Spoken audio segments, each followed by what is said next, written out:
Gusto nyo rin bang i-track ang inyong bank account gamit ang inyong cellphone? Tama, may paraan nga kung paano matrack ang inyong bank account gamit ang inyong cellphone. At kung bago ka pa lang sa aking channel, ay make sure na kapag-like at subscribe ka na at i-click mo na din ang notification bell para updated ka sa tuwing mag-upload ako na panibagong videos. Una ay kailangan nyo lang pumunta sa inyong Play Store. So BPI nga po pala ang gamit ko. Ayan, dito sa taas isusulat nyo lang BPI Online App. Tapos may makikita kayong search or icon dyan sa ibaba. Pindutin nyo lang yan para mag-proceed tayo sa kabila. Ayan, kung na-install nyo na nga ang BPI sa inyong cellphone, may makikita kayong open. I-click nyo lang yung open na yan. Tapos may lalabas na ganito. I-click nyo lang yan, no? So dahil nga itatrack natin ang ating bank account, pipiliin natin itong register now.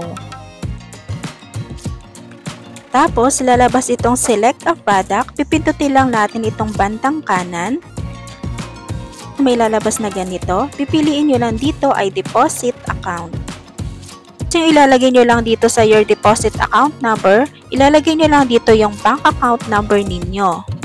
Sa yan, ilalagay nyo lang ang inyong birthday.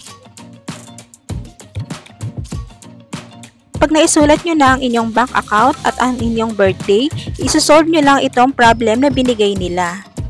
Scroll down nyo lang, makikita kayong continue, i-click nyo lang yung continue. Tapos may lalabas ulit na continue, i-click nyo lang yan.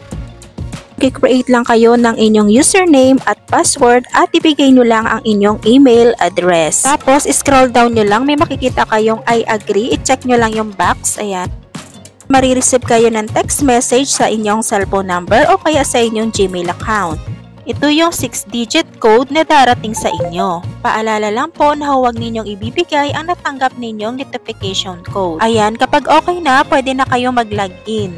Ilagay nyo lang kung ano yung sinulat ninyong username at password. So for example ganito, magla-login lang ako sa aking account. So tatakpan ko lang para sa aking safety. And then may makikita kayong ganito. Ayan, itong begin. So, kailangan ito para safety sa inyong device. Kaya, i-click nyo lang itong begin sa baba. Tapos, i-confirm nila kung ano yung gamitin yung number. Kapag okay na, continue nyo lang i-click. Tapos, may lalabas na ganito. Ayan, i-click nyo lang tong yes, this is my number kung ito yung ginagamit nyo. And then, i-click nyo lang to sa baba itong send SMS. Click allow. Click allow ulit. Pagkatapos, ganito yung makikita ninyo. So, kayo nang bahala kung gusto nyo i-active ang mobile key ninyo or maybe later na lang. And then, charan, ma-open nyo na ang inyong bank account at matatrack nyo na rin kung ano yung nangyayari sa inyong bank account. Ayan, sana nakatulong ako sa inyo. Don't forget to like and subscribe. Thank you so much. God bless!